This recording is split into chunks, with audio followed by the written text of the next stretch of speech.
Hey guys, it's been a while since we read Lyre, but we're back to more Lyre. I think this is chapter 6. We were about to do like a ball or something. There's like a winter solstice ball, I think. I don't know. There's something like that. I slowly come to, feeling extremely delirious. Thankfully, there were no nightmares or any dreams for that matter. My sleep was very empty and as black as night. I suddenly realized that the disturbance that had woken me up was the noise of knocking at my door. The knocking gets louder as I stumble out of the bed and throw a coat on around my naked torso.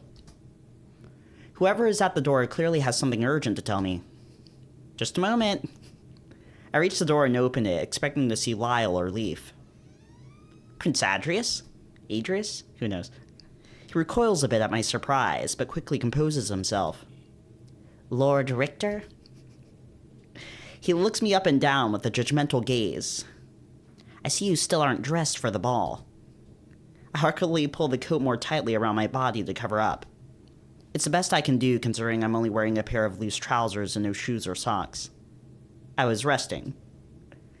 What could he possibly want with me? Why would he be here to see me? Usually whenever we have a simple chat, it's in the dining chambers or the halls. Please, come in. I usher for him to enter, but he stays standing in the doorway. I decide to humor myself and make him uncomfortable by insisting upon it more. Your Highness, it's very cold out, and I would rather not let a draft in. He's hesitant, but he walks into the room and takes a seat in one of the chairs, dusting it off first, of course. I doubt it's outside your understanding as to why I'm here. I take a seat at my desk and place my hands on my lap. Actually, I haven't the slightest idea. It's all a bit surprising. Yes, I suppose it is.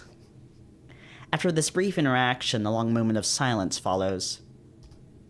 He sits there, tracing his finger along the patterns of the fabric on the chair he's sitting in. Every moment that passes, I just wish that I was somewhere else. They're both so awkward. I can no longer bear the senseless amount of silence that echoes throughout the room, so I clear my throat. It's nice to see that your horns have grown back already. He instinctively brings his hands up to his horns and runs his fingers up to the tips. I don't like it when people call deer antlers horns. But it's kind of weird because I think in Japanese, there isn't like a distinction between like a word for antlers versus a word for horns. So that's why in Beastars it's called like the horns conglomerate, even though like a deer runs it, you know? Anyway, that was the antler rant. Runs his fingers up to the tips. Yes, that oil does seem to work wonders. It's also interesting, I can't tell how much, like, magic there is in this world.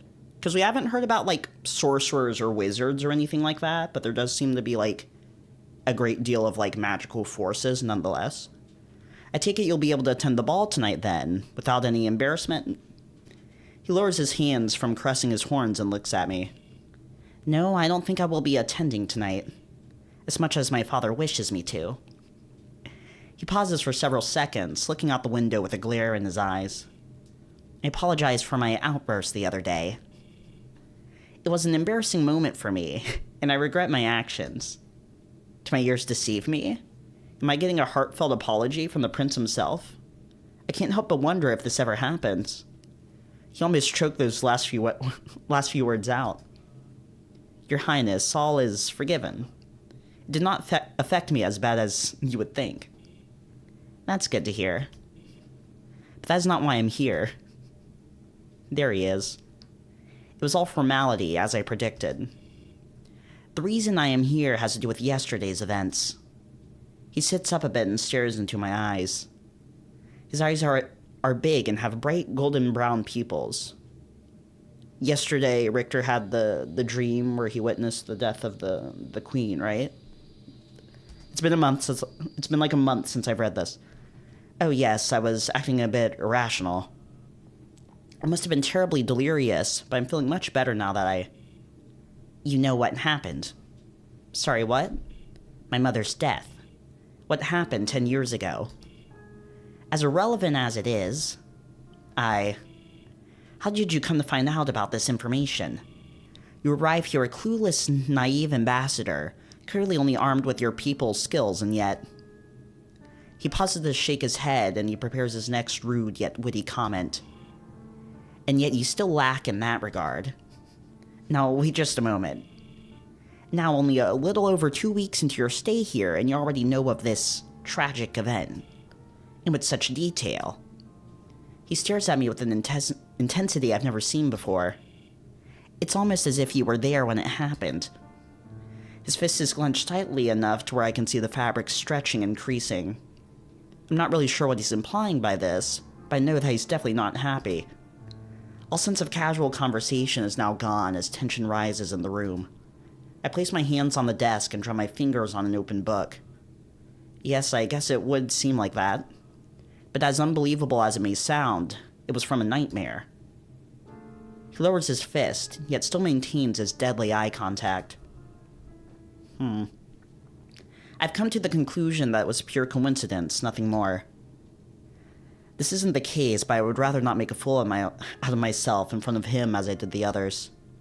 The more and more time passes, the more I regret reacting in such an undignified manner.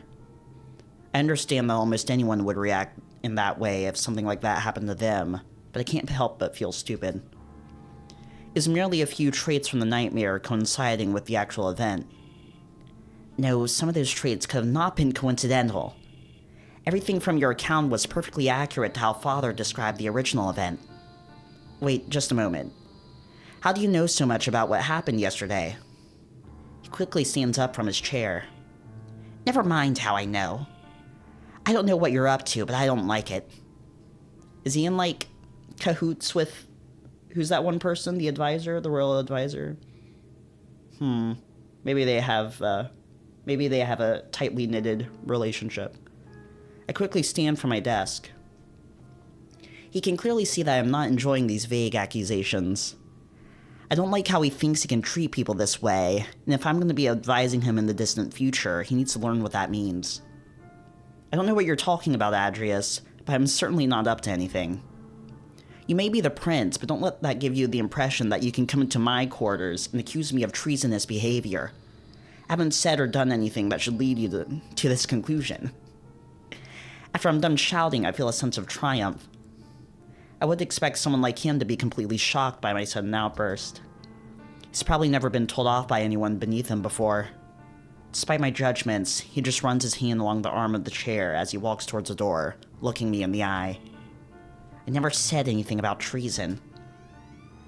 He reaches the door and opens it, a thick gust of cold air flying into the room and settling to the floor. Father has told me that once I am king, you will be advising me, even though I feel that it is something I should choose. Allow me to bestow some advice to you, Lord Richter, before that time comes. He steps out into the hall, holding the door open. I'd watch what I say and do in this castle. The walls have ears, and oh, how they love to listen. Strange. With that, he exits, the door closing behind him with a muffled thud. Usually that's the sort of thing you would interpret metaphorically, right? Like the walls have ears, but like that could be true, right? That could be literal in a sort of fantasy context like this. With that, he exits, the door closing behind him with a muffled thud. I'm still standing at my desk, my muscles straining and my head feeling a bit weak. That edgy little brat. Edgy. He's edgy. I say this in a low voice after hearing that last comment. Sometimes I'm surprised that we're only a little over a year apart. I pull the chair up and sit back down in it, feeling a little lightheaded. What did he mean by that? Does he have spies roaming about? It makes sense considering he's a noble in an environment full of uncommon and unfamiliar people. But he doesn't seem to be the paranoid type. Although having spies never really hurt anybody. For what reason would I want to cause trouble? It just doesn't make any sense to me. I fiddle with the trinkets and items on my desk in a lazy manner, thinking too much about this. It's most likely an empty threat from a person I still haven't gained the trust of. And I haven't done anything wrong. I still can't help but get the feeling that I'm being watched. It's not a feeling I enjoy. He's just an entitled brat that needs to get out more. An untouchable entitled brat. I'm going to watch my step around him, though. But I'm definitely not going to bend to his will. His mother's death is no excuse to be rude and insensitive. I rest my head on my desk and try to think about something else. The ball should be starting soon, and I haven't gotten ready yet. There's another knock at the door. There's so many knocks at the door. Right? Richter loves being in his room. There's so many knocks. Coming. Who is this? Who's this fucker? I open it to find a servant standing in the doorway. Lord Richter, the Winter Solstice ball will be starting shortly. I've been sent to help you prepare and escort you. That's that character's voice. I'm sorry, that's what that character's voice is. He's a small badger with plain clothes and a sad face. Hopefully he's not an important character, because I don't actually want to keep doing that voice. He looks to be no older than I am, but I can't really tell. For me, it's much easier to judge a human by their age. Prepare? Yes, getting dressed and whatnot. Oh no, I don't think I'll be needing help with that. I'm quite capable of dressing myself, thank you. He seems shocked by this, but I can tell he doesn't object. Very well, but I'll be outside ready to escort you to the ballroom when you're done. Thank you. Of course, my lord. He leaves through the door, and another gust of wind pushes into the room. This coat is no longer keeping me from getting cold, so I quickly toss it off and throw it to the side. As I stand there shirtless looking in the mirror, I can't help but feel amazed at how my body has been able to stay in shape. I've always been more on the lean side, but I still have plenty of muscle in a toned body. My arms and the better part of my torso are covered with a moderately thick layer of hair, as well as a few scars from my past. The winter sunlight from the setting sun shines on my golden skin in a very nice way. I've never been one to care too much about my looks, but maybe Lyle is right. Maybe I am one of the most desirable bachelors in Erin. Then again, no family name puts a damper on that. I'd be nothing more than a pretentious flirt. As I think about my vanity, I mess with my hair in the mirror, trying to see if I can make it look special for tonight, but I just settle with tying it back. Walk over to one of my chest of drawers and pull out the neatly folded suit I plan on wearing tonight. It's a light and breathable black wool coat with silver buttons and silver accents. There's a vented back flap and a cape attached to the shoulders that flows nicely down to the back of my knees. Along with it is a pair of black trousers and a white dress shirt with ruffled sleeves. To top it off, there's a pair of ballroom shoes that I've been saving for this occasion. They're a sleek black with leather laces and silver aglets. To add some color, there's a diamond blue silk scarf that tucks into the collar of the outfit. I take it over to the mirror and start to undress. After I'm fully nude, I dampen a towel and freshen up. A towel. Once I'm dressed, the sunset has already shifted to moonlight evening. The servant outside of my door has already addressed me several times, letting me know that the festivities have most likely already started. I'm in no rush, though. I never like to arrive to a gathering early. Arriving to a party too early can result in many uncomfortable situations that I would rather avoid. I'm still reeling from my encounter with Adrius from earlier. I'd rather avoid people dumping information and unwanted questions on me at the current moment. Tonight is supposed to be a night of pleasure and clever conversation. After the last few stressful days, I would like to take my mind off of everything that has happened. Unfortunately, that will seem impossible with the people that are going to be there. Wherever they go, they bring scandals and trouble. It's never like this in Erin. I feel like I am a charade of falsities. I am in a charade of falsities. No one ever shows their true intentions. Except him, of course. Lyle is different from the rest of them. I guess that's what I like most about him. Conversation between the two of us is as formal as ever, yet it feels genuine coming from him. I guess the main reason why is because I can trust his loyalty. Loyalty. I say to myself aloud. I guess it is really one of the most admirable qualities. Usually one would admire someone who inspires loyalty, but I, for one, have always admired those who show it. It takes a great amount of bravery and trust to follow someone to the end. My lord, are you all right? My restless ramblings fade away as the servant outside breaks me from my inner thoughts. Yes, I'm fine, thank you. We really should be going. The king is expecting you and will start to wonder where you are. When he says this, I feel a twinge of guilt, so I quickly straighten out my suit in the mirror and adjust my hair. Yes, of course, I'll be out just a moment. As I am walking to the door, I spot something on my desk that makes me realize I've almost forgotten something. It's my silver ring from Erin, with a sapphire socketed in the center. I usually wear it on special occasions, mainly because I'm not really a ring person. They always seem to get in the way of doing anything with my hands. I pick the ring up and slip it onto the middle finger of my left hand. I'm tempted to slip it onto my ring finger, but then people would assume that I'm engaged, which is not the case. I never thought about marriage with another man, mostly due to how unheard of it is.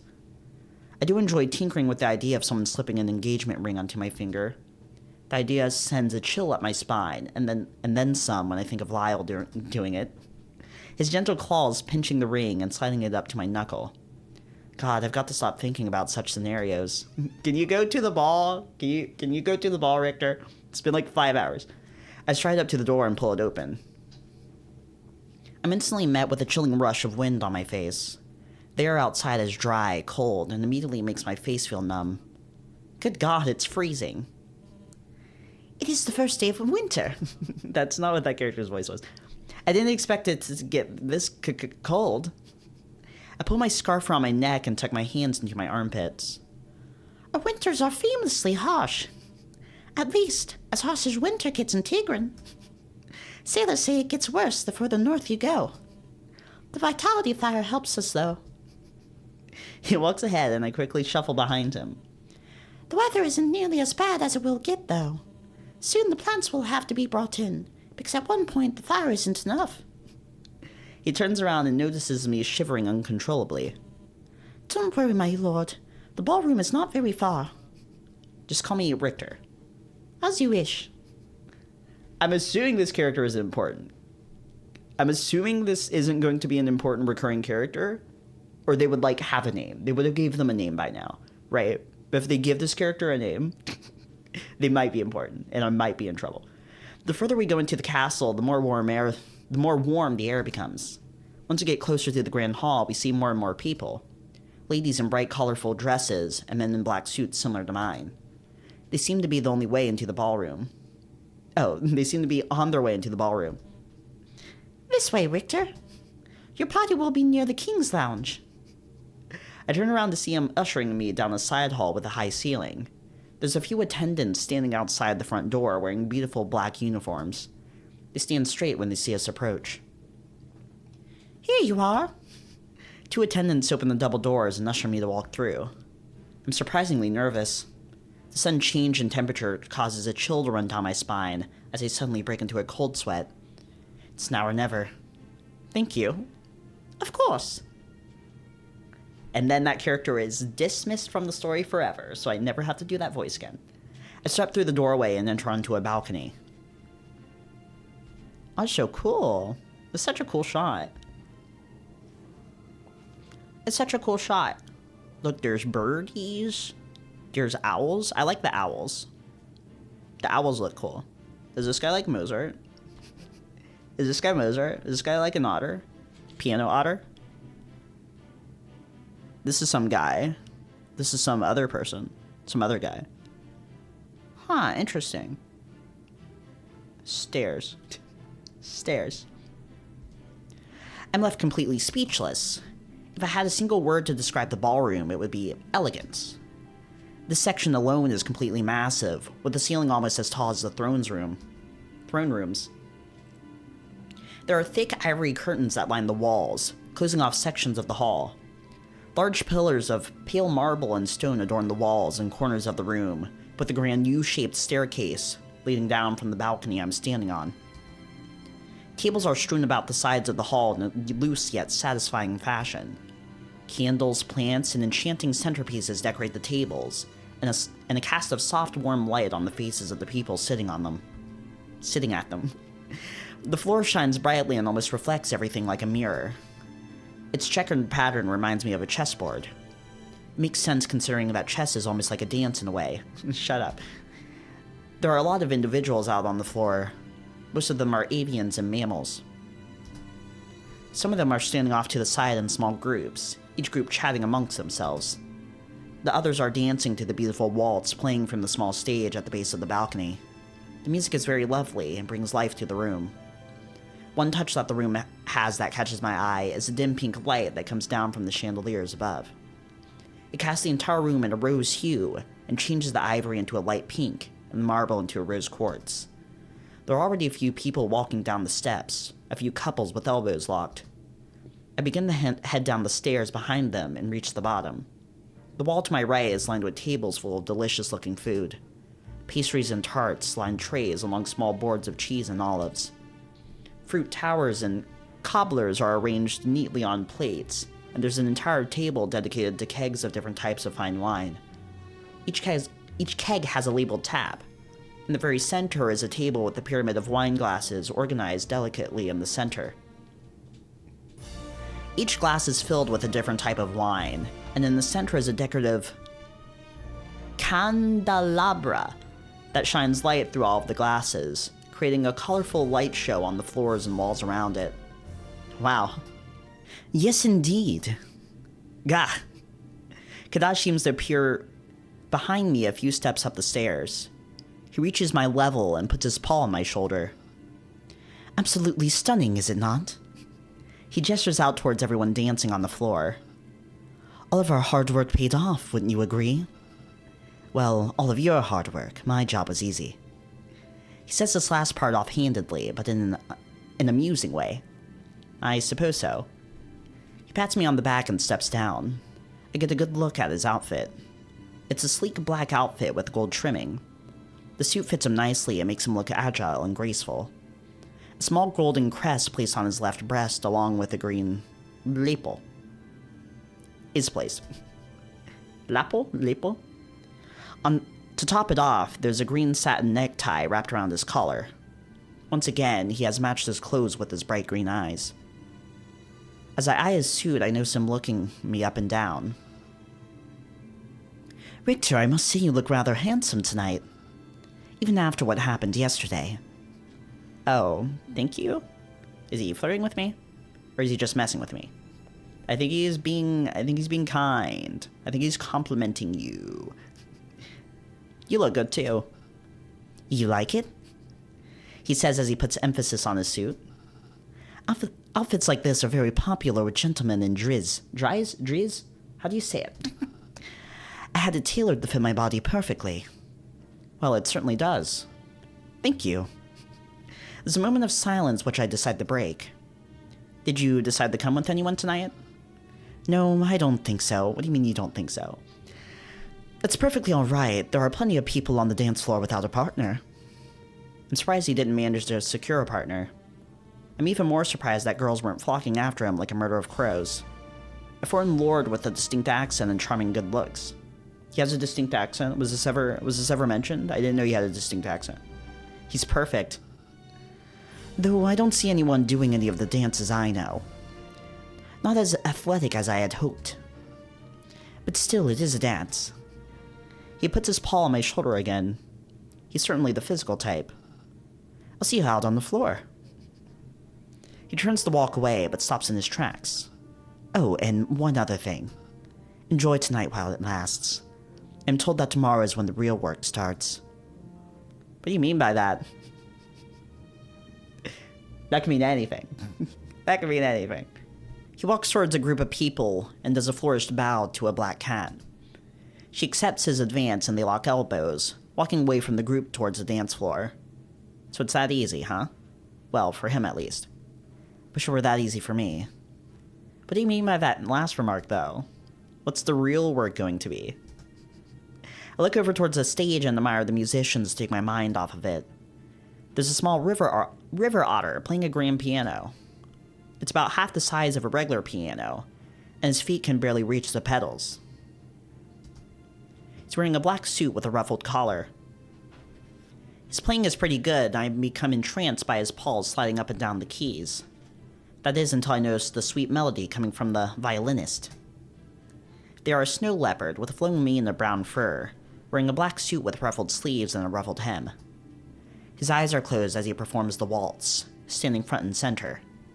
You can really tell that he's feeling the music as his fingers dance across the strings. Truly a master. I've always been a fan of music. The world just can't do without it. The stages are standing on is framed by a tasteful golden archway, with curtains falling down to the ground. The gold is textured so that it catches the light in an interesting way. Each intricate swirl and detail is graced by sparkles of candlelight. The acoustics of the stage are nice too, and it allows the music to travel around the entire room. This room must have cost Raynar a fortune. Speaking of Raynar, damn it, I should have asked Kadaj if he knew where the King's Lounge was. He's actually stepped foot in this room several times during the planning, while I have not. Too late now, might as well go looking for it myself.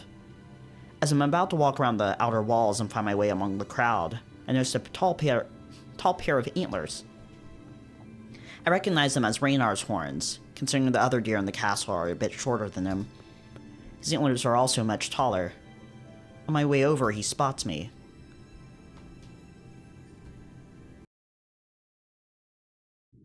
It's King Raynar. He looks pretty cool. What's going on with his antler? What do you do there? It's like speckled. He made it all speckled. Like his black coat. Sort of like golden. Rose gold. Looks cool. Richter! Raynar says this in a surprisingly jovial tone. Hello. He is certainly decorated. His outfit is simple and beautiful. A dark black suit with a shoulder cape. The cape is adorned with a golden peacock feather pattern with a green gemstone in its center. The suit also has the Ajian crest placed on the left breast. The outfit does a good job at showing off his body too. With that big coat on all the time, you don't get to see much, but he is quite muscular. I would even venture to say he rivals Lyle in that department. He is truly the biggest stag I have ever seen. The most interesting part of his choice in fashion is the golden flecks that he has decorated on one of his antlers with. He has decorated one of his antlers with. Everything matches and it's all designed beautifully. I'd expect nothing less from a king. Your suit is very nice, Richter. Is it from Aaron? Yes, and it was very hard to find something like this. The weather is much more harsh than I predicted. He takes a drink from his glass. Can't imagine how hard it would have been to find something warmer. I'd imagine it would be very difficult. A server walks by and Raynar places his empty glass on the tray. He also grabs a new one. Before the moment is lost, I prepare to apologize for what happened. Raynar, I wanted to apologize for what happened the other day. It was not my intention to cause so much chaos. I was very frightened, and I should have taken more control of my He holds up a hand to stop me from going any further. It's perfectly fine, Richter. We move closer to the edge of the room as he continues to speak. His hooves clop on the ground in a satisfying manner. Satisfying way. You don't have to apologize for anything. Leaf explained to me what you told him. He did? Yes. You don't need to worry about it. I was hurt and confused at first, but I knew you wouldn't act so unhinged without reason. We shall talk about it later in private. Oh, okay. He glances around the room while we talk, and I notice him set his eyes on something. Ah, here comes Elizabeth. Maybe you can get a second chance at a first impression. He says this jabbing me on the shoulder with his elbow. That would make it a second impression. Wow. She looks completely different from how I remember her. Why is she? She's kinda dressed up like... She's kinda like if Anna was dressed up as Elsa from hit 2013 Disney film Frozen.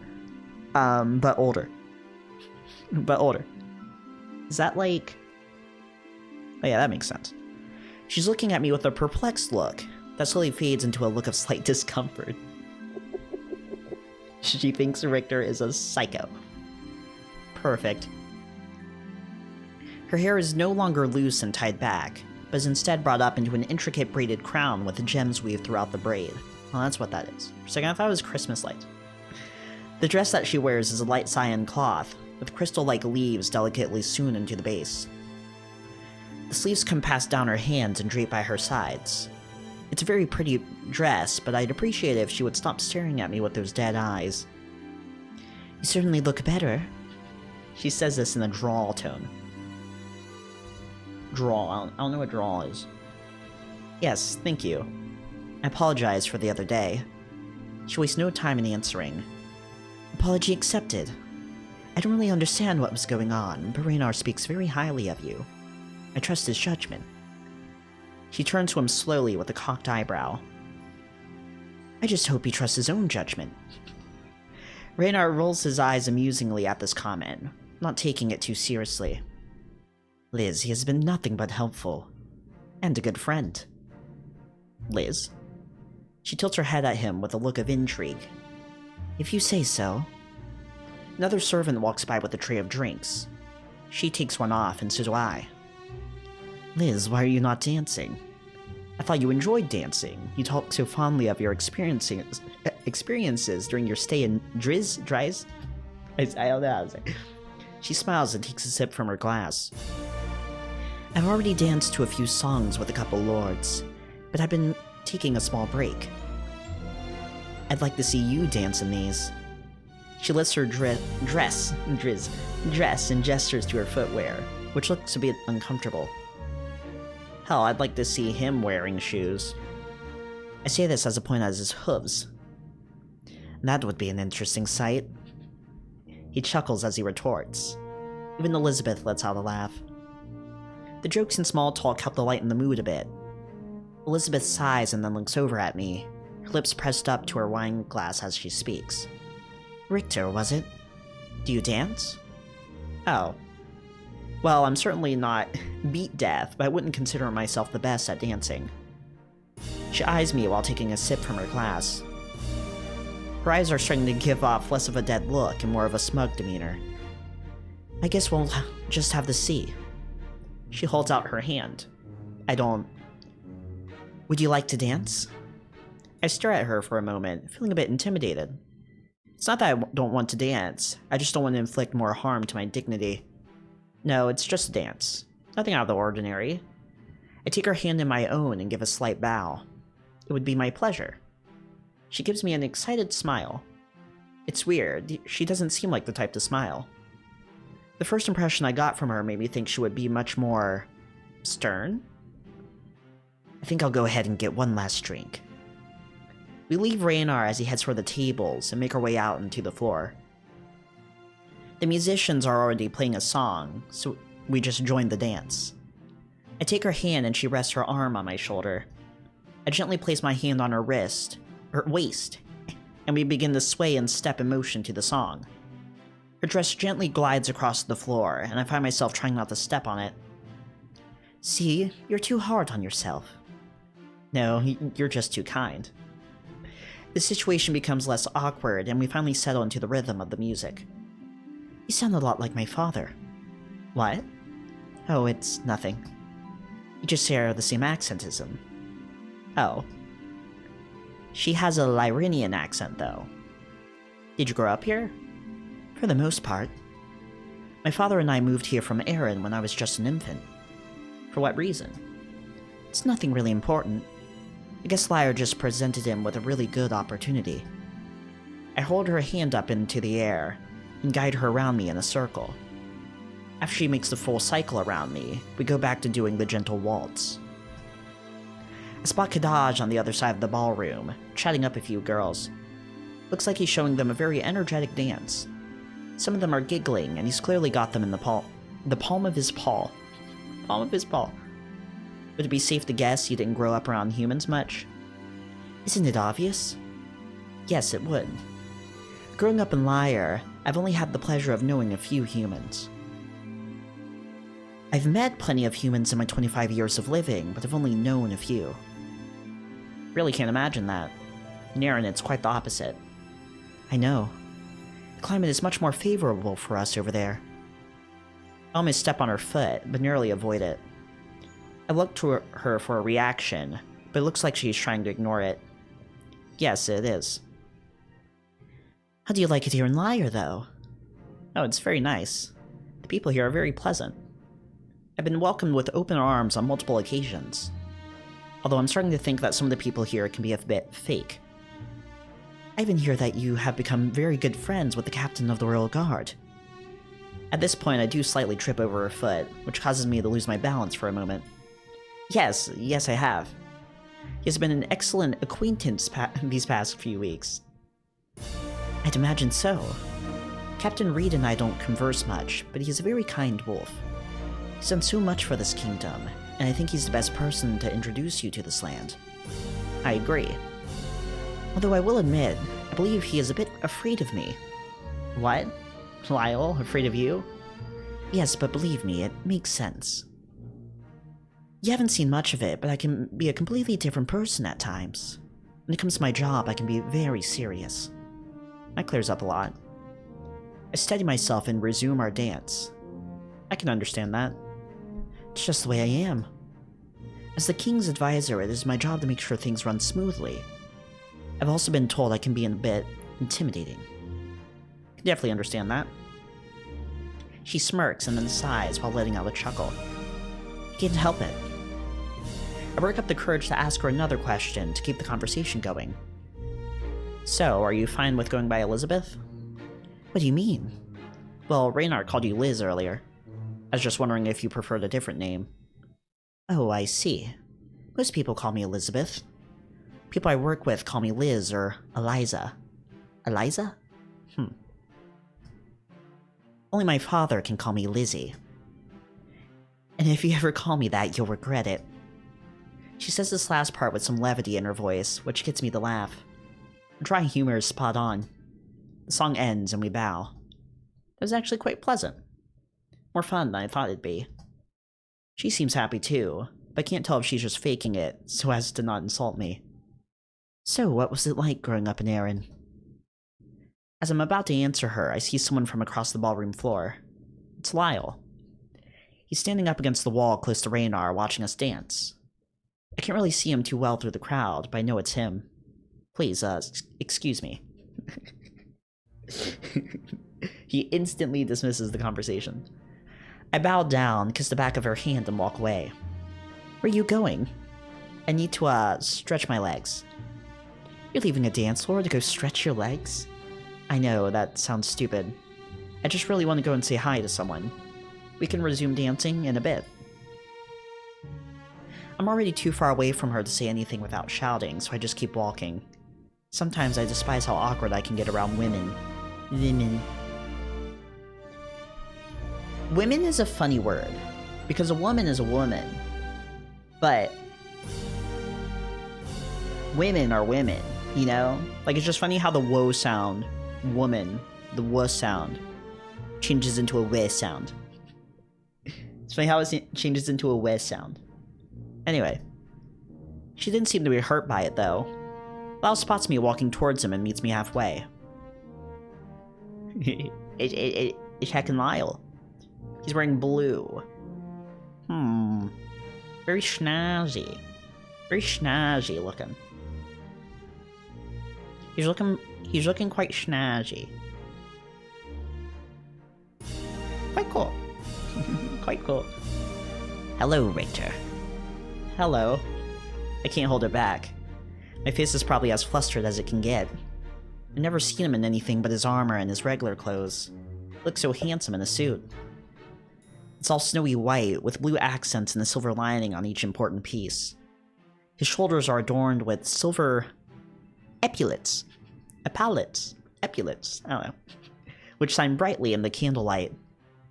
I like your hair. His tail is wagging furiously behind him, but I try not to make it look like I notice. My hair always looks like this. Oh, yes. So is this some sort of captain's uniform? Actually, yes. I only wear it on special occasions since it's very uncomfortable. Oh, but I'm glad you like it. Of course. You look very handsome. Oh. What? Watch his hackles raise and his fur fluff out. I guess you really like that.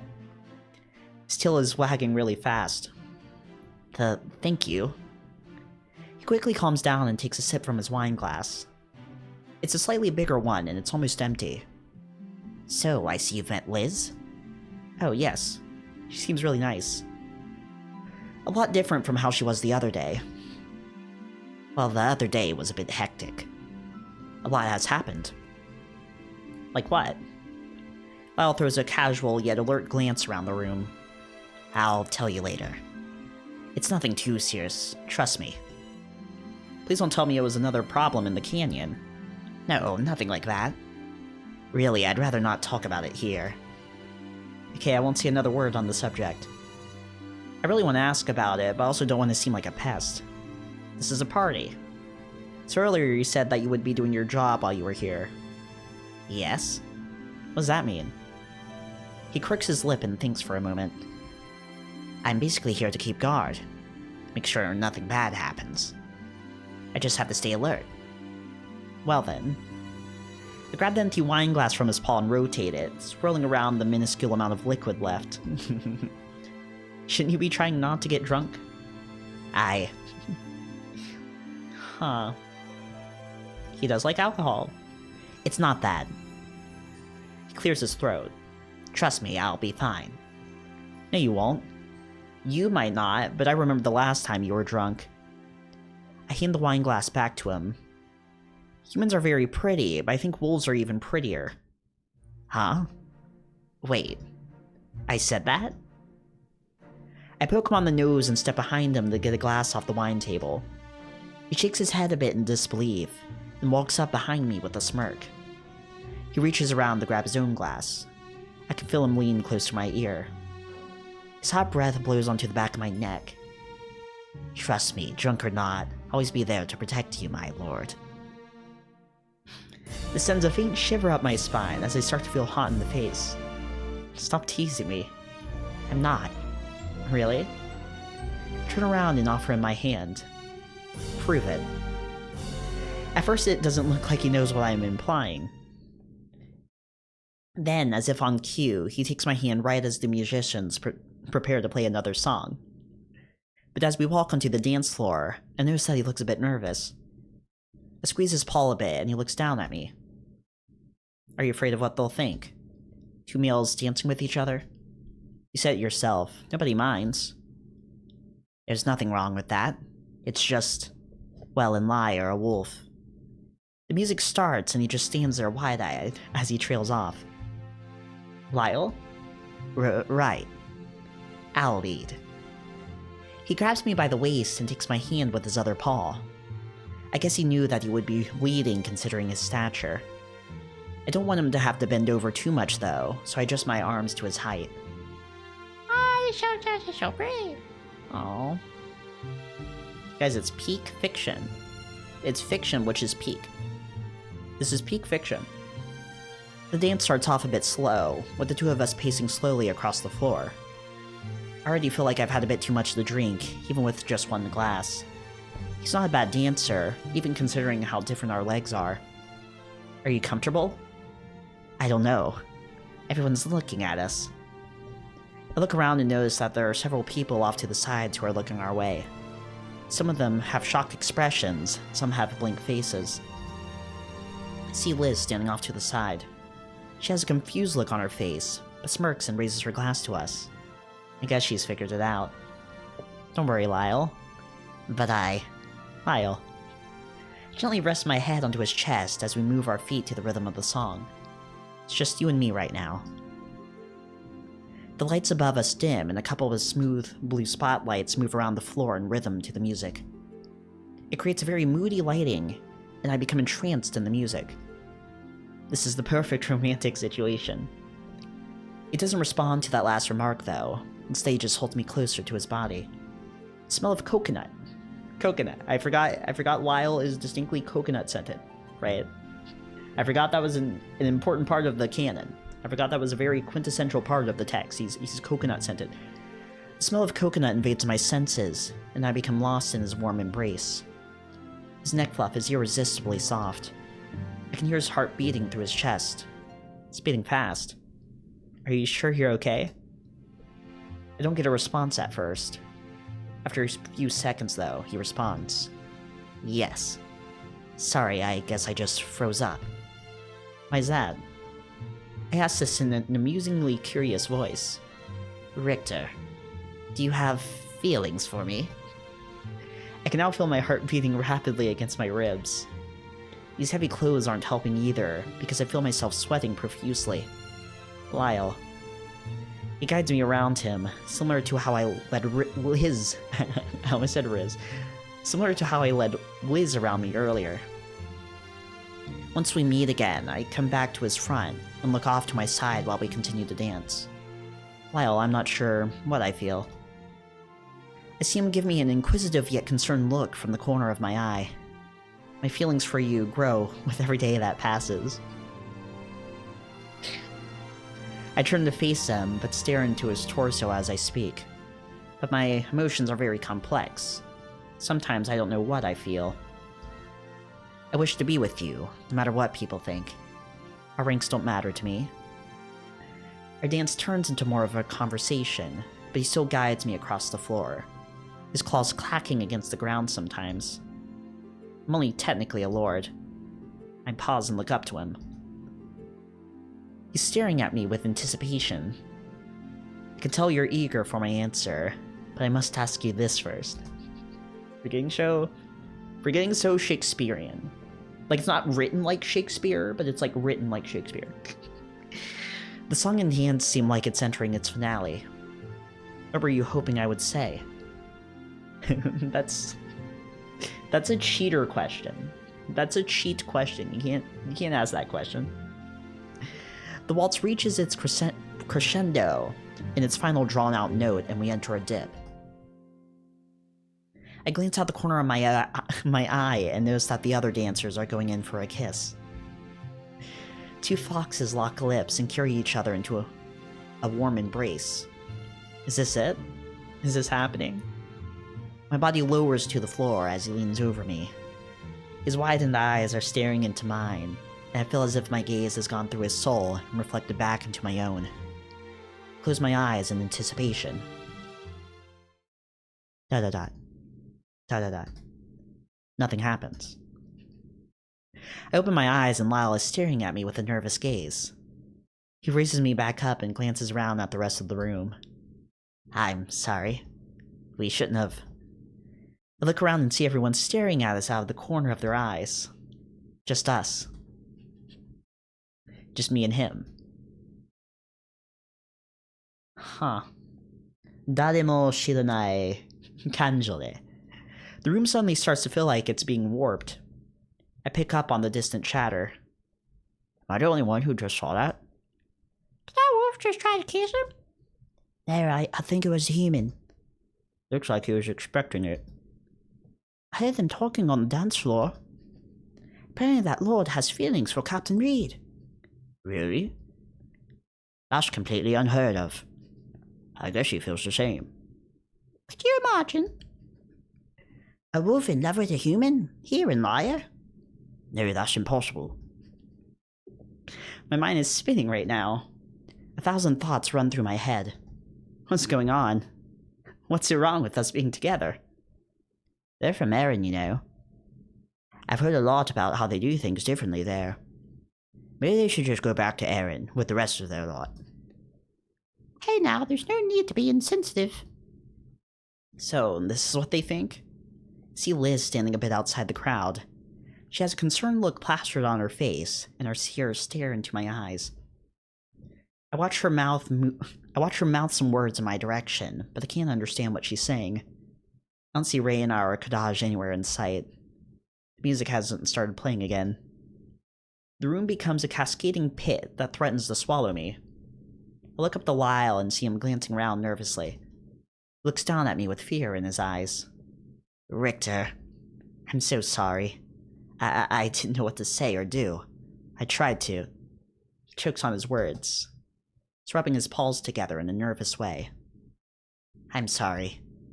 Can't believe this. I want to leave. Alright. He puts his arm around me and starts to lead me towards the stairs. Alone, please. But I wanted to explain. Lyle, please, we'll talk later. I say this in a hushed whisper. I just don't feel like being around anyone right now. I break away from his arms and begin to walk towards the stairs. Everyone I walk past is completely silent. Every single eye is on me. I hate it. Weird. So I guess they're anti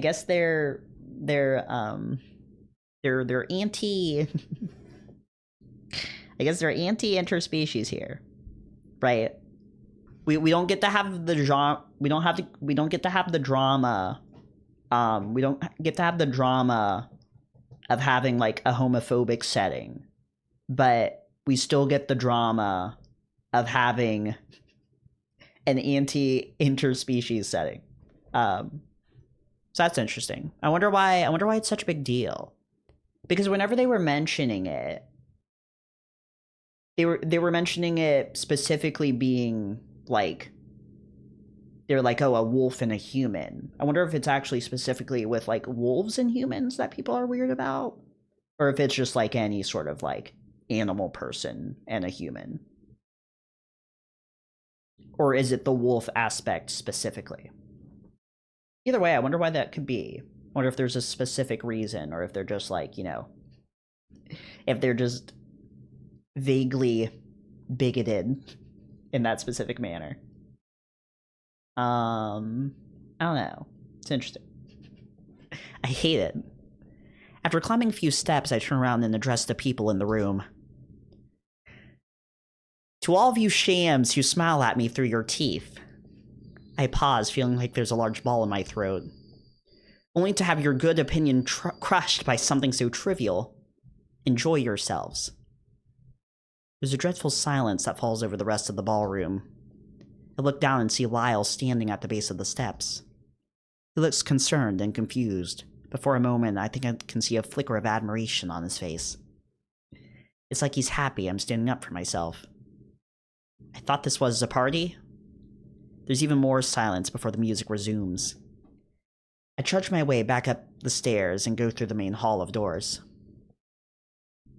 I may be slightly drunk, but it's nothing compared to how drunk I feel from telling everyone off like that.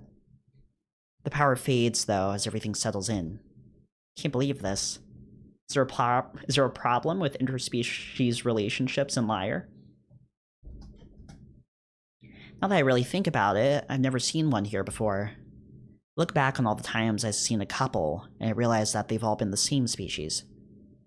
I guess I never really questioned it because it didn't stand out much. Why, though? Why is it such a problem? It happens all the time in Erin. I've had my fair share of experiences with several different species. And I know so many people who are with different species. Some of them are even married. They can't have kids, but that's not what it's about. I walk through the halls and run my hand along the wall. Anytime I come across a picture frame, I trace the bottom of the frame with my fingers. I think back to the look on Lyle's face when we had stopped dancing. I think about how he looked that whole time. Every facial expression blends into one. Confliction. I must have put him in a pretty uncomfortable position by being so forward like that. Think about the way he looked so nervous and scared. All this time, I thought he was just shy. My pace slows and I feel my eyes start to water. Fuck all of them. It's so embarrassing. Never want to see another noble's face again. Their stuck-up attitudes and pride. I'm just gonna do my job and focus on what matters. Richter! Hear Lyle call my name down the halls. It echoes across the walls of the corridor. His voice gives me the sense he's worried, but I really don't want to be seen like this right now. I can't even remember the last time I cried. Huh. I run further down the hall and reach a dead end. There's a door off to my left that I recognize. This is the tunnel that leads to the village. Richter, I know you said you wanted to talk about it later, but please, I'm really sorry. I run into the tunnel and quietly close the door behind me. It's extremely dark in here. I'm not even able to see silhouettes. Hopefully nothing dramatic happens. Not to mention, since it's night, I can't even see the light up ahead. It's like a metaphor. I feel my way around and find the wall of the tunnel. It's really cold. After steadying myself, I start to move forward, touching the wall and being careful not to trip. The noise of water drops hitting the floor is almost therapeutic. I step into a puddle of water, and for a moment I think I can see light. To test it, I take a step again and notice the water starting to glow. What the hell? I bend down and touch the water with my bare fingers. It's warm. Little swirls of glowing water show and light the area around me. What the hell is going on here? Heard of water doing this before, but isn't that in the ocean? Bioluminescence. I think it's I think it's magic god water. I think it's magic life water or something. What's it doing down here? I take another step and use the light to guide my way through the tunnel. This only works for a few feet though, because the puddle is only so big. I steady myself on the wall again and work my way toward the exit. Judging by how long it's been, I should be getting close. I don't even know why I'm still walking anymore. I've stopped crying and I really want to go back inside. The air in here is freezing, and if I remember correctly, the trapdoor at the end is locked. I'm too far in over my own head now, so I just keep going. I'm completely sure that if I somehow get lost, Lyle will sniff me out. He was already hot on my trail after I had left the party. Suddenly, I trip over a dip in the terrain and fall into a set of wooden steps. I manage to catch myself in my hands, and aside from the initial shock, I'm not hurt. Look up and I can see the faintest light breaking through the crack in the trapdoor. Climbing the steps slowly, I reach up and press my hand to the bottom of the door. The wood is cold and dusty. It opens. Did Lyle forget to lock it? No, I swear I remember him locking this. He wouldn't forget. He was gonna be out here. Dust falls off the door as I lift it up. Oh, it's so perfect. The first thing I see now is snow falling gracefully from the night sky. It's much warmer up here. Everyone's candles and torches are lit, so I assume they're inside their homes. There are a few people walking down the streets, but the village square isn't nearly as crowded as it was 2 days ago. I look up and see the lanterns burning with a vitality fire. The area around them is almost completely devoid of snow. As it falls from the sky and hits the ground, the snowflakes dissipate and melt onto the cobblestone. I find a warm spot in the alley and sit down. I bring my knees up to my chin and wrap my arms around my legs. The lower half of my face is buried in my scarf, but I can still see the snowflakes fall onto the black sleeves of my suit and melt. At this point, I don't really have any thoughts. Just feel like falling asleep here. I'm also waiting for that trapdoor to open any moment now, and for Lyle to come crawling through. I regret leaving him at the party. This whole situation just makes me feel so stupid. I don't know what's right or wrong anymore. I feel like I'm at fault, but I also wish someone would have warned me. I don't know, I feel so stupid right now. Everyone's always telling me how clever I am, but sometimes I feel like it's on accident. After sitting on the ground for a few more minutes, I hear distant mumbling. It's a low and quiet voice that sounds sad. It's coming from the fountain. Aw. Aw. This is a preemptive aw, in case it's the character I think it is. I shuffle closer to the corner of the building I'm leaning against and lean around. It's Adrius. What the hell is he doing here? Is that why the door was unlocked? He's sitting at the fountain and looking up at the statue of his mother. I can see him mumbling to himself, rubbing the rim of the fountain with his ungloved hand. The water around the fountain is glowing bright blue. I'm starting to think that the spring water here has some sort of luminescent quality to it. I watch him continue to talk to the statue, almost as if it was actually her. It reminds me of when people pray to their gods. How they sit down at the altar and talk to it as if it's some sort of vessel that they can communicate with the being. This is different, though. This isn't his god, though. It's his mother. I look for a bit longer before I realize I probably shouldn't have seen this, especially lurking in an alley. I hear the trapdoor open at the end of the alley and turn to see Lyle poke his head out of the entrance. He has a blanket in his arm. Aww. There you are. He ran to go get a blanket first and then followed after Richter. It's pretty funny. He closes the door softly and walks up to me. Are you okay? No, not really. I'll be fine though. Are you going to be okay? Yes. After you left, I didn't want to be there. Everyone kept looking at me, and a few people actually questioned me about it. Sorry for leaving you there. I just really didn't want to be around anyone after that. I don't know how to feel, but everything just seems so confusing. Really do like you, though. See a small glimmer of a smile on his face. Richter, it's fine. I know. He He takes the blanket and wraps it around my shoulders. Let's go back to the castle. Even with the vitality lanterns, it's too cold out here. Okay. He leads me to the tunnel, and I look back towards the direction of the fountain. Adrius is probably still sitting there. Something wrong? No. I just have a lot on my mind. He opens the door to the tunnel and leads me down the stairs. Yes, me too. He lowers the door and it closes with a resounding thud. I can hear him locking the door, then a few seconds later, he gently takes my hand into his paw.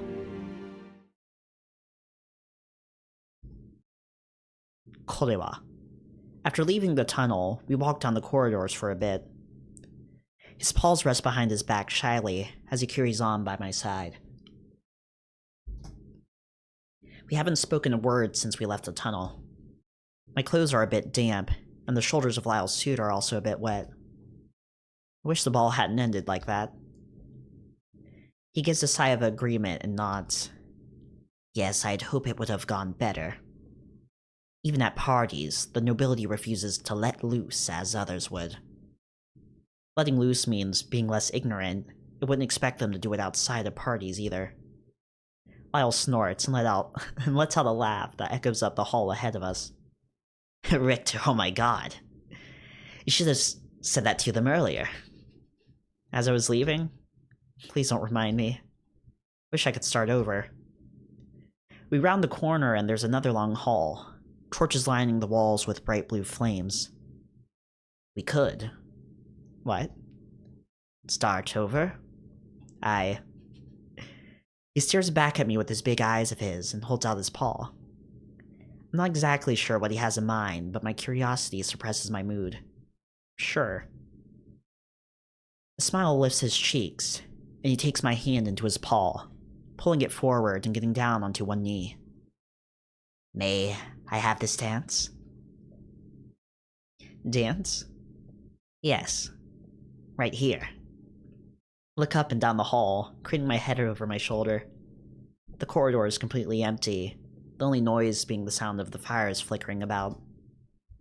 What about the music? Music won't start until we begin dancing. I pat my cheek in confusion, but the curiosity becomes overwhelming. Okay. Before the word can even fully escape my mouth, he rises from his kneeling position and begins to guide me through a dance. It's nothing like the one from before. Then he begins to slowly hum to himself. His soft voice rumbles up through his chest like someone playing the bass. It's not a waltz. It's unlike anything I've ever heard. As we spiral down the hall, our feet coming close enough to step on each other's toes but never making contact, he picks up the pace. We're practically sprinting down the corridor at this point, prancing about like fools. No audience, no rules, just two of us. He takes both my hands in his large paws and begins to circle around me. I follow suit, and soon we're spinning in circles. Guys, I didn't make a World's End Dance Hall reference. If you don't know what World's End Dance Hall is, listen to World's End Dance Hall. Rip Wawaka. Rip Wawaka. If you do know what World's End Dance Hall is, poggers, right? Poggers to you. The entire time we do this, he's laughing while humming a tune. The tune is World's End Dance Hall. It sounds like a typical waltz. I also break out into a fit of laughter. He lets go of my left hand and twirls me in his paw.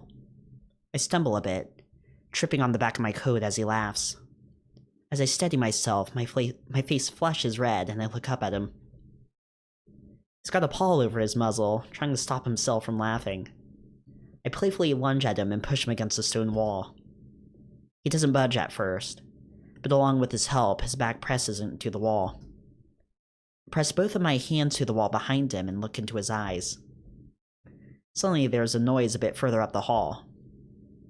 Before I can react, Lyle pulls me to the side and we move behind a pillar. He holds me against his body tightly, and I look up to see his ears twitch. I can hear the footsteps pass by up ahead, but they continue on, not venturing in our direction. Before they're even out of earshot, Lyle and I look at each other and begin laughing uncontrollably. Imagine what it what it would have been like for one of those stuck-up pricks to find us sweaty and out of breath, wandering down the corridor. Just as we're coming down from our hysterics, a thought crosses my mind. Ugh. What is it? We're gonna have to pass by the ballroom to get back to my room, right? Oh, yes. We could... What? We could go to my bedchambers for a bit. It's not far from here. And we won't run into anyone. Sure. But only if you want to. That sounds nice. I have a really nice fireplace in my room, too. The servants have probably already lit it, so it should be nice and warm. So if you're okay with it, it's this way. Lyle. Yes? I said it was fine. Oh, yes, haha. Sorry, I get carried away sometimes. Hey, it's okay. Not bothered by it. He takes my hand and leads me down a hallway I think I've been down before. Can't believe I haven't seen this room yet. That should be a good place to talk about what's happened. We arrive at a door and he fumbles with his keys. Sorry. I don't know why, but the image of Lyle having to keep up with the keychain is kind of funny. He finds the right key and unlocks the door. Warm air rushes into my face as he holds the door open for me.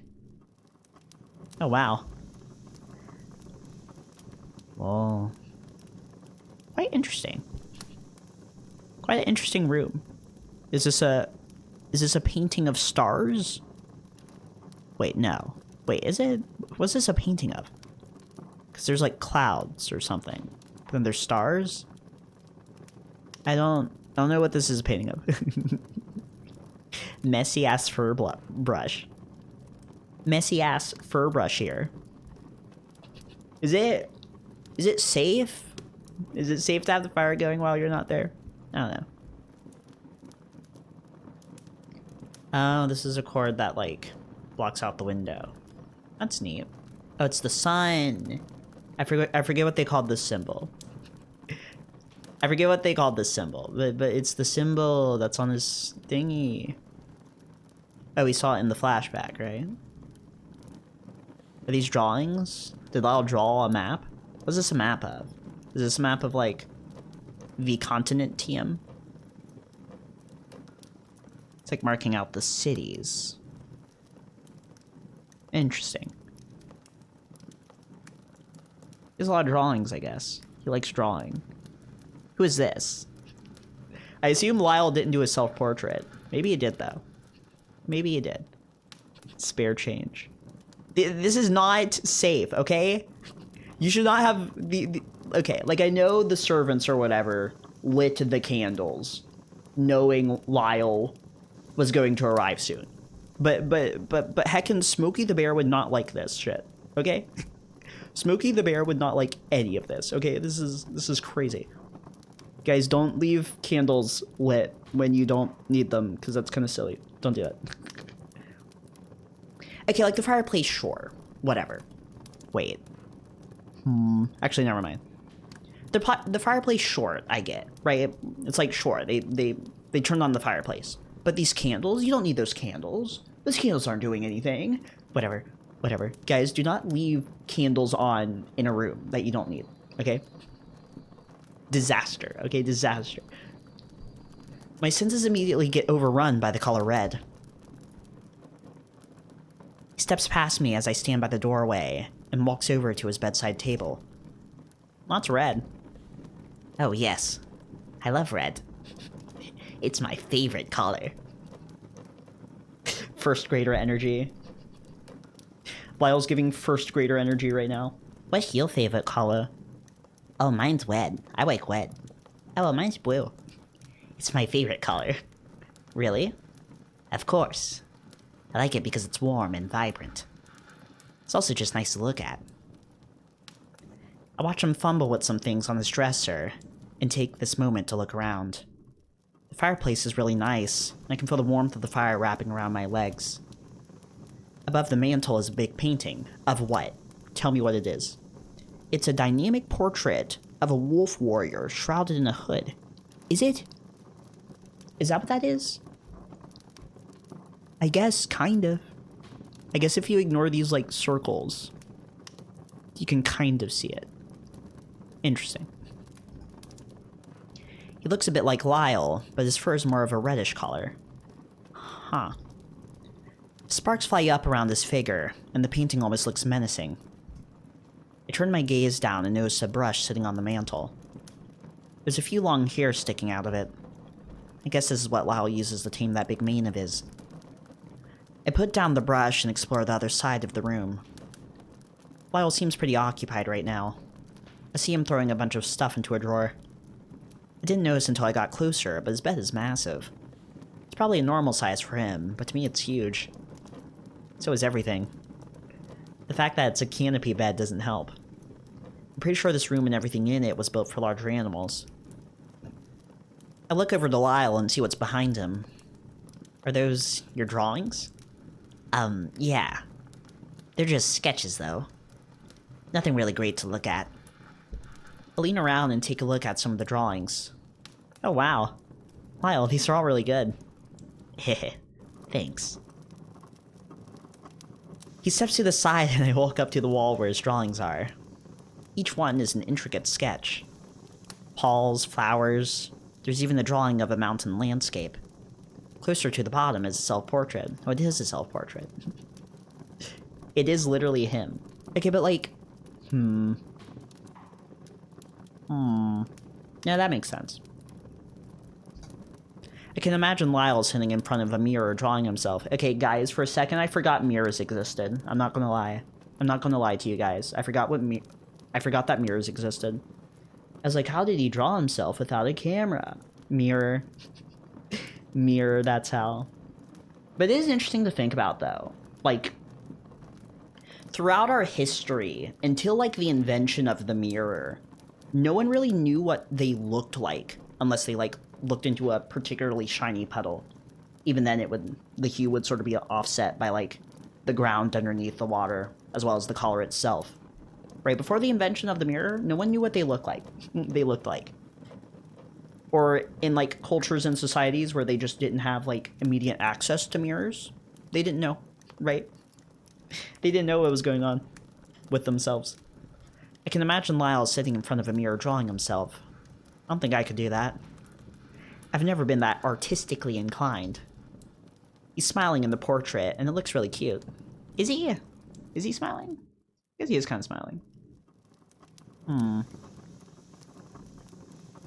Yeah, I guess Lyle does have this, like, softness to his, like, expression. He has this softness to his neutral expression that, at this, like, smaller scale drawing, kind of just makes him look sad. Right? He has this softness to his expression that, like, when converted into a smaller scale drawing like this, kind of just makes him look kind of sad. He looks kind of sad. He's smiling in the portrait, and looks really cute. On the table is a couple of sketchbooks, some coins and a dagger stuck into a spot where I can see he's stabbed it multiple times. Okay. I think back to people in brothels throwing their knives into the bar count out of boredom. There's also some lit candles that aren't even in candle holders. Their wax spills out onto the top of the dresser and dries up. He's a bit of a slob. That's one way of putting it. If by slob you mean you mean a fire safety hazard. The one part that stands out the most there is a large piece of parchment. It's a whole ass map, guys. Guys, I'm sorry. I'm sorry. Lyre is now better than, like, 90% of all Furry Visual novels, just because they gave me an actual map of what the continent actually looks like, right? Other Furry Visual novels could never, right? That's how you know that the author of Lyre is actually, like, a passionate, like, fantasy world builder. Because they actually, like, designed a whole ass map for Lyre. That's awesome. That's awesome. I love fantasy maps. Lyre's awesome. Lyre's immediately top 10 visual novels. Top 10 visual novels of all time. Purely because they actually, like, drew out a fantasy map. Fantasy maps are so cool, guys. I love fantasy maps. You can see, like, was this an estuary? You can see the rivers, and they form lakes. It reminds me of the time... what was I saying? It reminds me of the time... I don't know, one time in middle school, we had this social studies project. We had a social studies project in middle school where we essentially had to draw, like, a fake map for, like, a country. We had to draw a fake map of a fake country. And I remembered that I was, like, inspired by that project we did in social studies class. So I went home that day and I drew my, like, own fantasy map for my story I was writing at the time. I don't know. Drawing maps is fun. Drawing maps is fun. I like drawing maps. I can't really see, right? I can't really see the names of all the places, mostly because I kind of have astigmatism, right? I'm supposed to wear glasses. What is this? This is like the moon? This is the sun. Why is one side the sun, one side's the moon? Because that's where they rise from? I don't know. This is the Barrens. This is North something. Osrin? North Osrin? Oh, this is Lyre. Why is all the way up here? Tigrin's Scar. The mountain range is called Tigrin's Scar. Driz. Oh, Driz is like a desert. Wait, is it like Dries? It's Dries because it's dry, because it's a desert? The Shadow Gulch. So where are the actual, like, borders of Lyre? Where are the actual borders of Lyre? This is Aaron. This is where he's from. I think I did sort of, like, theorize that Aaron was like a port sort of, like, region, right? So I guess I was kind of right about that. Or maybe they stated that. I don't know. The Southern Dip. Parched Labyrinth. So this is... Okay. So where are the scary mountains where everybody gets killed by bandits? Is that these ones? I guess it's along here. I guess they, like, hide in here and then they come and kill people. So I guess Richter would have entered from this way. He would have entered through here. I'm guessing the incident with the queen would have happened, like, along here. Interesting. Oh, there's X's. What are the X's for? Have they explained the X's? Only some places have X's. Okay, we'll read the story. Sorry, guys. Sorry, guys. I'll stop scrutinizing the map. We'll actually read the story.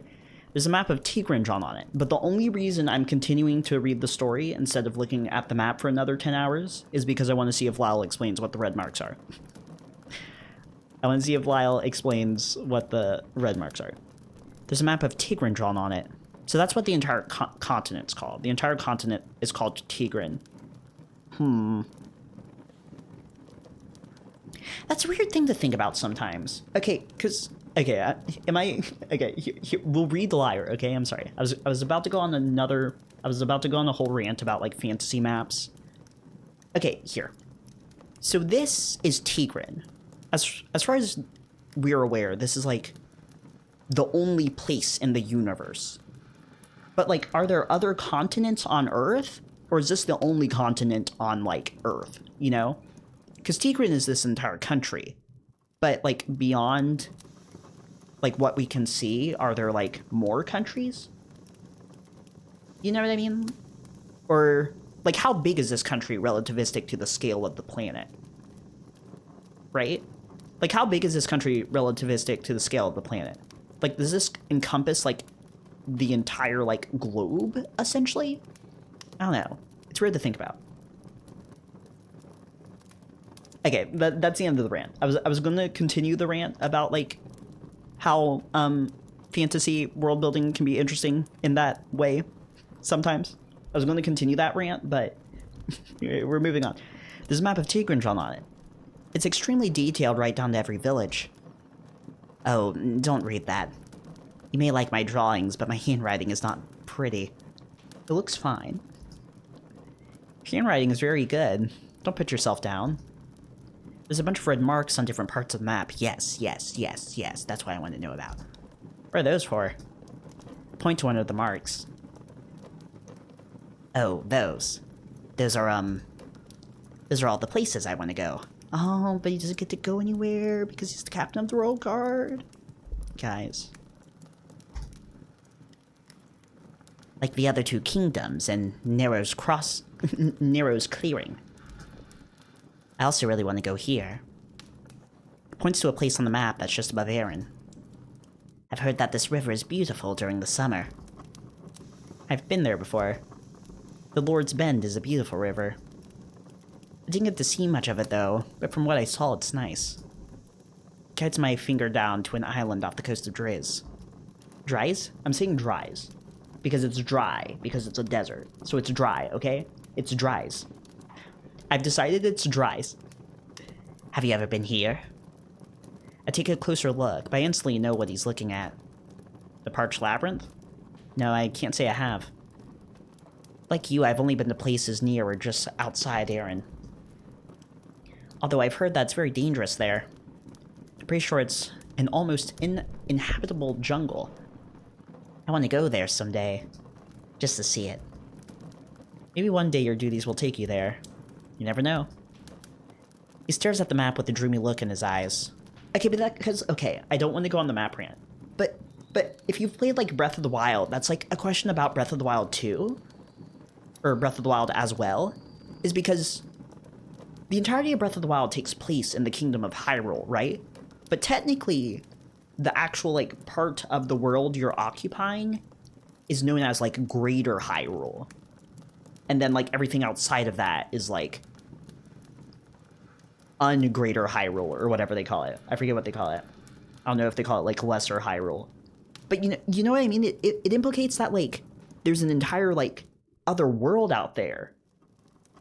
But conveniently, all the, like, things that actually matter for the sake of the Hyrule setting are all self-contained into that, like, little, like, Greater Hyrule spot. Like, I don't know, it's just, like, it's interesting. It's one of those things that you don't really think about a lot.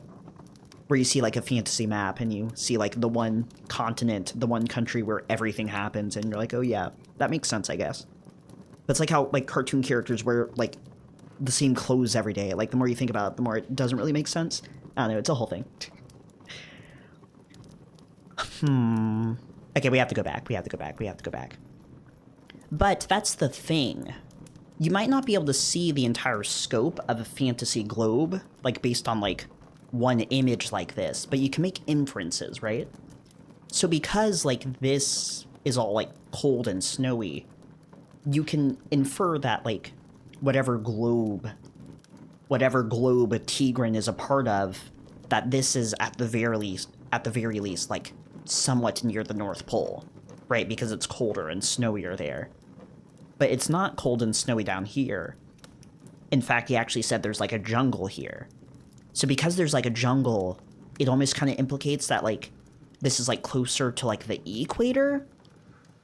So maybe the, like, length, the expanse of Tigran as a continent, it, like, accompanies about, like, half of, like, the globe's, like, longitude, you know? It accompanies about, like, half of the globe's longitude. Since we have a more tropical, like, a jungle down here, but then, like, a colder, snowier environment up here. It's interesting. It's interesting. Yeah. Yeah, but it's hard to tell, like, how big this continent is. I wonder if that makes sense. Like, if this is truly the equator, like, down here. I don't know, we're moving on. We're moving on. I hope so. I look at the other spots that he's marked, and one stands out to me. Lover's Lake? Huh? Oh, yes. I've wanted to see that lake eventually. Because it's shaped like a heart. That's a lake in Breath of the Wild. It's probably not called that, but it's a similar concept. It makes me wonder if, like, I know I brought up Breath of the Wild a few times, but now it's making me wonder if, like, maybe the inclusion of a map like that, or, like, the crafting of a map like that was, like, consciously or subconsciously inspired by Breath of the Wild. Not that Breath of the Wild invented maps, but, you know, it's like a popular, sort of, like, influential piece of fantasy media, you know? So I wonder if aspects of, like, Breath of the Wild's map design inspired Lyre's, even if subconsciously. I don't know. We're going back to the map. Especially, okay, because that's the thing, though. I don't know how much of this I'm leaving in the video, because I'm ranting about this a lot. I say rant, but really it's more of a ramble. Rant has a negative connotation. Ramble doesn't really have as much of a negative connotation. But, like, sometimes in fantasy media, you get this, like, one continent setup, where they have, like, one continent that, like, conveniently sort of has, like, a lot of, like, varied, like, biomes in it. And the biomes aren't, like, that varied in Tigran, I suppose. Like, you have a desert, you have the snow, and then you have this, like, more temperate sort of setting over here. But that's kind of how, like, Breath of the Wild is. Like, I don't know, this is a whole rant. I don't want to get, like, too deep into this. But that's kind of how Breath of the Wild's map is constructed, too. Like, you have this, like, one continent that has, like, all these, like, different sort of, like, environments and climates in it. So, you know, you have, like, the desert down here, you have Hebra, you have the icy, snowy place up here, you have the lava volcano place up here, you have the more temperate regions down here. And the reason they do it that way in Breath of the Wild is so you can have this, like, big and, like, varied, like, set of climates to explore while you play the game. But they just sort of, like, neatly consolidate it into one,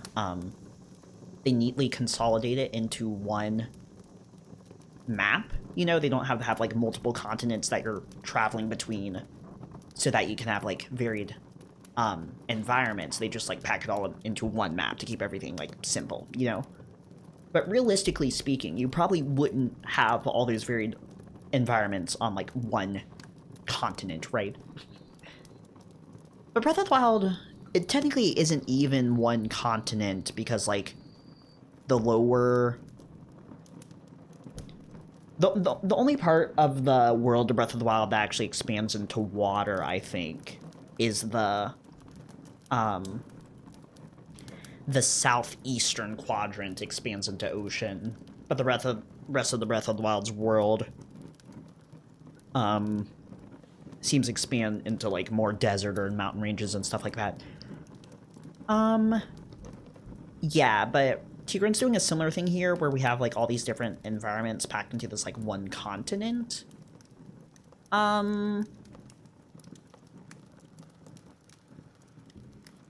I don't know if it's, like, unrealistic, but I don't know, it's interesting. Usually deserts form, like, on the other side of mountain ranges. I guess you could declare this the mountain range here. But usually it would be something more like this. You would have something like this, and then you would have a desert on the other side. It's not quite doing that here. What is Nero's clearing? Why does he want to go here so bad? Doesn't look like there's anything particularly there. Maybe it is, though. Anyway. I don't know. Okay, that's the end of the rant. The ramble. That's the end of the ramble. I was going to say something else, but I forgot. Thank God. Right, thank God I forgot what else I was going to say. Because it's shaped like a heart. And that's not me saying that I think, like, Tigran's map is, like, that inspired by Hyrule. It was mostly just an excuse so I could, like, sort of, like, dissect some of the, like, similarities and, like, how they're laid out and, like, the philosophy, right? The world-building fantasy sort of philosophy there. He looks down at the ground and sits on the bed, letting out a big sigh. I'm sorry for earlier. Lyle, I said you don't have to apologize. No, I do. I shouldn't have even pried. I didn't know that people would be listening. That was a conversation we should have had here. It's me who should be apologizing. I shouldn't have been so, you know... I swear, I had no idea about the stigma of interspecies relationships. I believe you. But yes, interspecies relationships are a bit taboo in Lyre. Most of the general public finds it a bit weird. In some cases, it's acceptable, but a human and a wolf? Forget it, we'd be the laughingstock of the entire kingdom. Wow. Had no idea it was like that. Word of Lyre doesn't spread much outside the kingdoms, and it's definitely nothing like that in Erin. Really? Of course. It's completely normal. Even with the large human population, people still fall in love with other species. No kidding? He falls back onto his bed and sighs. I have to get out of this kingdom. Speaking of kingdom, what about the party? Shouldn't you be doing your job there? Not that I'm not enjoying the company. His tail swishes between his legs, rubbing up against the sheets. Nah, I got someone to cover for me. It's fine. Just for a moment, all that can be heard is the fireplace. The crackling of the logs and the dancing of the flames. You know, never did answer my question. He sits up in his bed, and now we're eye level. What were you hoping I would respond with? Oh. It's okay. Probably already know how I feel about you. It's painfully obvious. Feel my throat tighten as the next words come out. I don't care what anybody thinks. I only care about what you think. Because as far as I'm concerned, you're the only person I genuinely care about. I love you, Lyle. Everything about you. His eyes widen and I can feel myself getting nervous. That taste hits the back of my throat that usually happens when I'm on an adrenaline rush, or when I'm scared. I wouldn't have made it through these past couple of weeks without you. And damn everyone in this castle and their prejudice. My hands are fidgeting, and I catch myself intertwining my fingers together. My legs are shaking, and I feel like I'm about to vomit. If you don't want to be together because of what people might think, I understand. I could care less about my reputation, but I wouldn't want to damage yours. That's the way it has to be, then. Before I even know it, our lips have already met, and he's passionately kissing me. My heart skips a beat, and I freeze up. His lips are warm and pressed into mine firmly. I kiss him back, and soon we're lustfully embracing each other. I exhale out of my nose and wrap my arms around him. I'm now sitting on top of him as he leans back further onto the bed. His tongue slowly works its way past my lips, and I succumb to his desires. There's no holding back as we explore each other.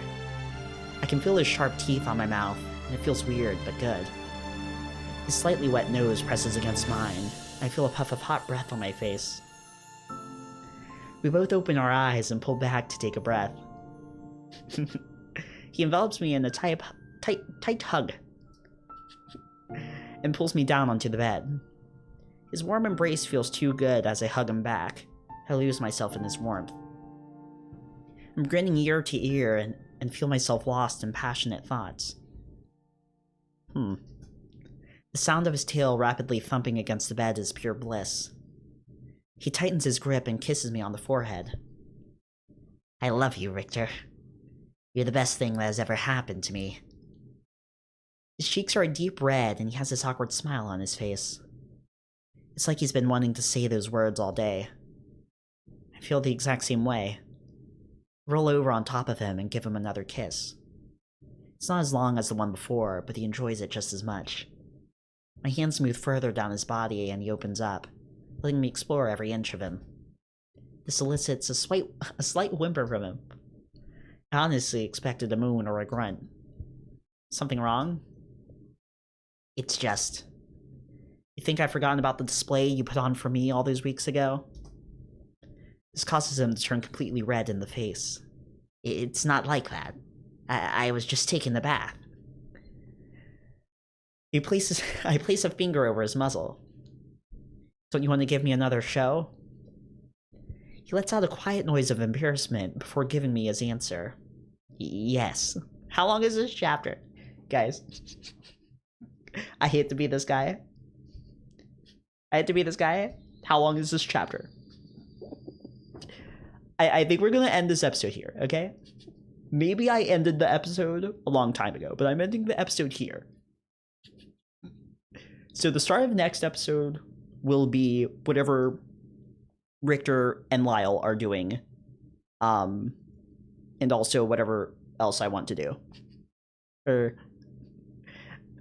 Which will probably be the next chapter, I guess. But this chapter is really long. Why is this chapter so long? Anyway, thank you guys. That was this episode of Lyre. Bye.